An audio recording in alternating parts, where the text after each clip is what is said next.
अस्सलाम वालेकुम class. It's class 4 science class. हम अपना चैप्टर पढ़े थे द प्लांट वर्ल्ड। इससे पहले वाली प्रीवियस क्लास में मैं आपको कॉपी मेंटेन करना बता चुकी थी कि कॉपी किस तरीके से मेंटेन की जाती है। इंडेक्स बनेगा, टाइटल पेजेस वगैरह बनेंगे। उसके बाद अब हम आते हैं अपने चैप्टर पर, the unit 3 the plant world. पहला जो हमारा टॉपिक है, अब जो हमारा टॉपिक है दैट इज ट्रांसपायरेशन। ठीक है, ट्रांसपायरेशन कौन सा प्रोसेस है? वो प्रोसेस जिसके अंदर वाटर एवोपरेट्स हो from the aerial parts of the leaf. What is the definition of transpiration? Transpiration is the process in which water evaporates from the aerial parts of leaves. Here aerial parts means leaves. ठीक है, aerial parts means leaves, यानी कि loss of water from leaves, that is called transpiration. Transpiration के दौरान, process के दौरान जो water excess amount में होता है, जो रूट से एब्जॉर्ब होता है, रूट से एब्जॉर्ब होकर लीव्स तक पहुंचता है, वो वाटर क्या होता है, आहिस्ता आहिस्ता एयर के अंदर एवापोरेट हो जाता है। सो ये प्रोसेस ट्रांसपायरेशन कहलाता है। ट्रांसपायरेशन का फायदा क्या होता है प्लांट्स को, आपको मालूम है? ट्रांसपायरेशन से क्या हेल्प मिलती है? ट्रांसपायरेशन बॉडी को, प्लांट की कूल करता है। ठीक है, जिस तरीके से स्वेटिंग की वजह से आपकी अपनी बॉडी कूल होती है, सेम इसी तरीके से ट्रांसपायरेशन वो प्रोसेस है जिसकी वजह से एक तो excess amount of water evaporate हो जाता है, दूसरा ये कि प्लांट की बॉडी जो है वो कूल होना शुरू हो जाती है, कूल हो जाती है, यानी कि उसका बॉडी टेम्परेचर जो है वो इंक्रीज नहीं करता बल्कि सेम रहता है।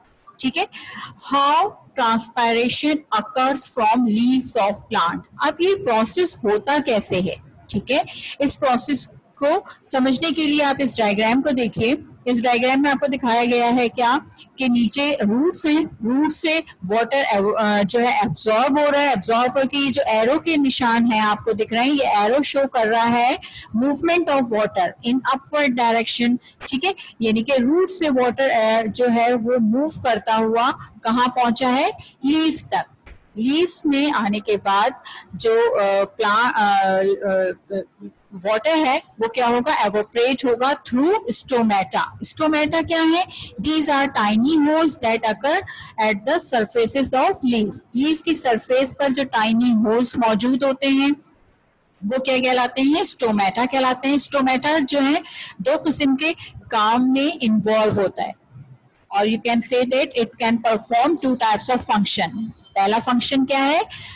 एक्सचेंज ऑफ गैसेस, यानी आपको मालूम है कि कार्बन डाइऑक्साइड गैस जो है रिक्वायर्ड होती है फोटोसिंथेसिस के लिए, तो वो कार्बन डाइऑक्साइड गैस को एब्जॉर्ब करता है, और जब फोटोसिंथेसिस हो जाता है तो ऑक्सीजन गैस बनती है। ये ऑक्सीजन गैस डिस्चार्ज होती है थ्रू दिस स्टोमेटा पोर्स। ठीक है, तो एक काम तो ये है स्टोमेटा का। दूसरा काम क्या है? During that process of exchange of gases के ही दौरान क्या होता है कि वाटर भी एवोपरेट होता है through stomata. So here the definition is transpiration is the evaporation of water from plants.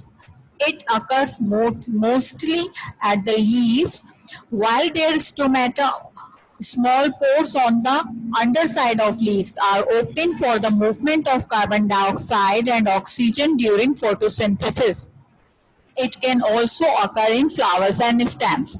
ठीक है, ट्रांसपायरेशन वो प्रोसेस है जिसमें एक्स्ट्रा अमाउंट में जो वाटर होता है प्लांट की बॉडी के अंदर वो उसको एवोपरेट कर देता है थ्रू स्टोमेटा। स्टोमेटा वो टाइनी पोर्स जो कि लीव्स के अपर और लोअर सरफेस पे मौजूद होते हैं, ज्यादातर लोअर सरफेस पे मौजूद होते हैं, और इनके जरिए ना सिर्फ ये कि एक्स्ट्रा अमाउंट में वाटर एवोपरेट होता है बल्कि कार्बन डाइऑक्साइड और ऑक्सीजन गैस का एक्सचेंज भी या इनकी मूवमेंट भी थ्रू स्टोमेटा ही होती है। ठीक है, यहां तक आपको ट्रांसपायरेशन समझ में आ गई होगी। The next topic is xylem tubes, transpiration of plants, transportation of plant. ठीक है, ट्रांसपायरेशन के बाद जो नेक्स्ट टॉपिक है हमारा that is transportation in plant. आपको बताया था कि there are two types of tubes. Plant के अंदर टू टाइप्स की ट्यूब्स पाई जाती है, एक कहलाती है xylem tubes and the other one are called phloem tubes. Xylem tube का अगर स्ट्रक्चर देखें तो they are hard and thick. कैसी होती है वो? हार्ड एंड थिक होती हैं, ठीक है। स्ट्रक्चर में कैसे होती है, हार्ड एंड थिक होंगी, और इनका काम क्या है कि वाटर को मूव करने के काम आती है from root up to the leaves, ठीक है। रूट से लेकर वाटर को मूव कराते हैं लीव्स तक। तो ये काम किसके थ्रू होता है, जाइलम ट्यूब्स के थ्रू। आप सब लोगों ने स्ट्रॉ देखी होंगी जिससे आप कोल्ड ड्रिंक्स वगैरह सिप करते हैं, ठीक है।